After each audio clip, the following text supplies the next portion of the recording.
President Trump with House Speaker Paul Ryan. Photo, Reuters, Carlos Barria, The Morning Plum. In January 2017, at a town hall meeting broadcast live to the nation on CNN, Paul Ryan made a heartfelt promise to an anxious, dreamer, mom. He and President-elect Donald Trump would do everything in their power to make sure she could remain in the United States. What we have to do is find a way to make sure that you can get right with the law. Ryan said, "That's the way we feel. And that is exactly what our new, incoming president has stated he wants to do." Ryan added that he was sure that the young mother is a great contributor to her community. Nearly 18 months later, the monstrous reality of this broken promise is perfectly captured in two new episodes: Trump's raging tirade against his Homeland Security chief over the allegedly insecure border, and Ryan's craven effort to stop an effort by Republicans in the House to force a vote on bills that would protect the Dreamers. The New York Times reports that Trump erupted in a rage at Homeland Security Secretary Kirstjen Nielsen and other cabinet members over the alleged failure to make progress towards sealing the country's borders. According to the Times, Trump also raged about the continued failure of his administration to find a way to build a wall along the southern border. The Post adds more reporting, noting that Trump's blow-up lasted more than 30 minutes. His face reddened as he railed that Nielsen must close down the border and shouted, "We need to shut it down.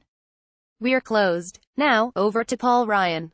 Vulnerable Republicans in the House are pushing a discharge petition that would force a vote on immigration bills, including two measures that would grant the Dreamers legal status, one of them packaged with fortifications to border security.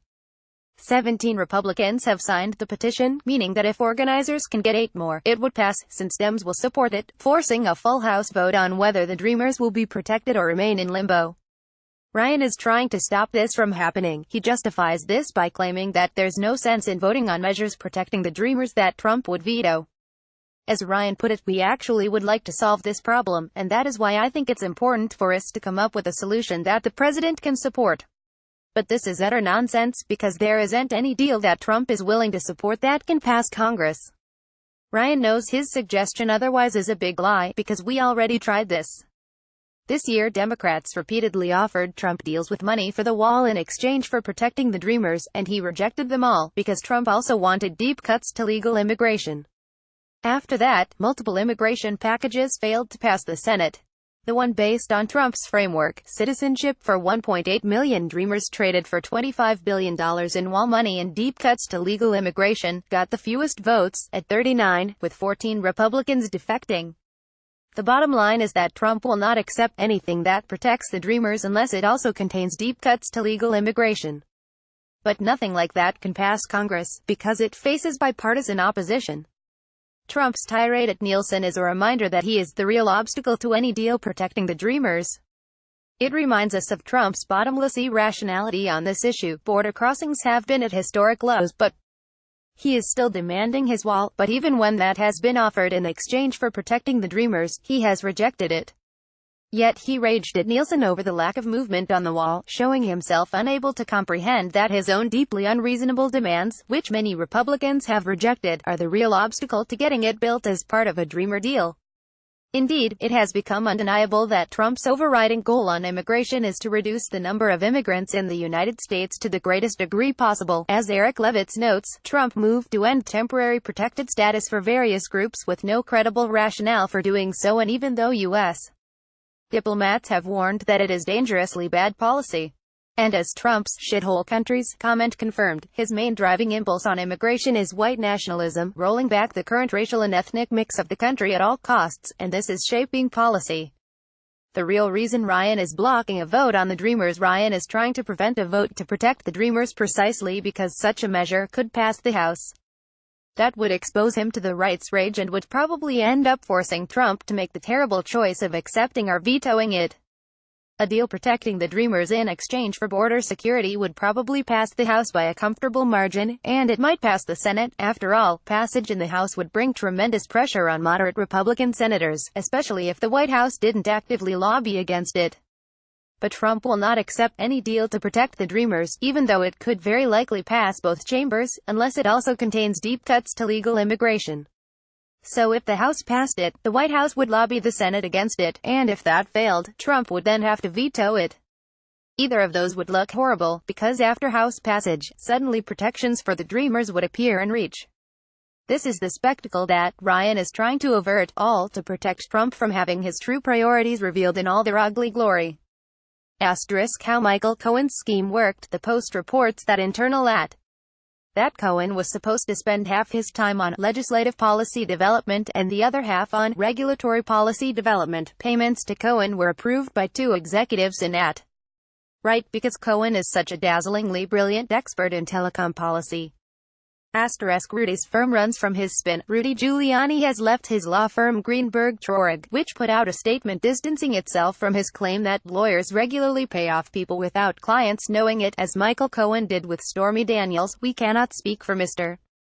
Giuliani with respect to what was intended by his remarks, said a spokeswoman, Jill Perry.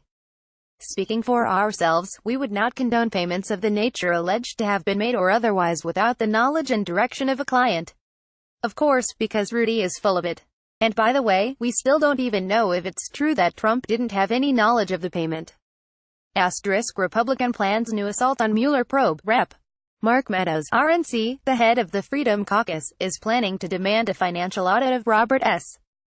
Mueller's investigation. Here's the real goal. The pending request appears to be mainly calibrated to force the disclosure of a 3-page Justice Department memo spelling out the authorized scope of Mueller's investigation.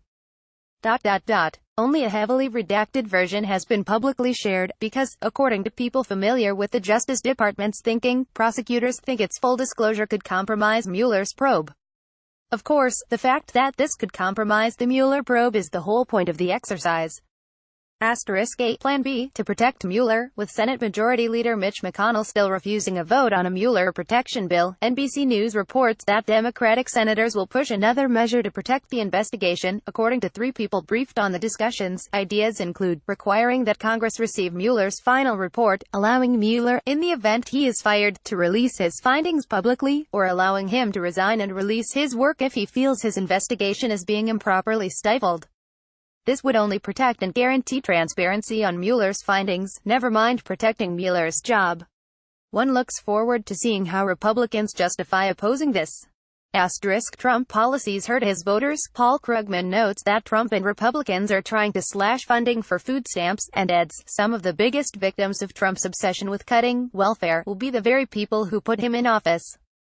Consider Owsley County, Kentucky. At the epicenter of Appalachia's regional crisis, more than half the county's population receives food stamps. 84% of its voters supported Trump in 2016. Did they know what they were voting for? Surely the huge tax cuts for corporations, the deportations, and the efforts to keep out desperate refugees will shower Appalachia with prosperity, so who needs food stamps anymore? Asterisk Kelly, undocumented immigrants are uneducated, a remarkable quote to NPR from White House Chief of Staff John Kelly. The vast majority of the people that move illegally into the United States are not bad people. They're not criminals, but they're also not people that would easily assimilate into the United States, into our modern society. They're overwhelmingly rural people. In the countries they come from, 4th, 5th, 6th grade educations are kind of the norm. They don't speak English, obviously that's a big thing. They don't integrate well, they don't have skills. They're not bad people. They're coming here for a reason. And I sympathize with the reason. The laws are the laws. Well, at least Kelly said they aren't criminals, which is better than what Trump himself says.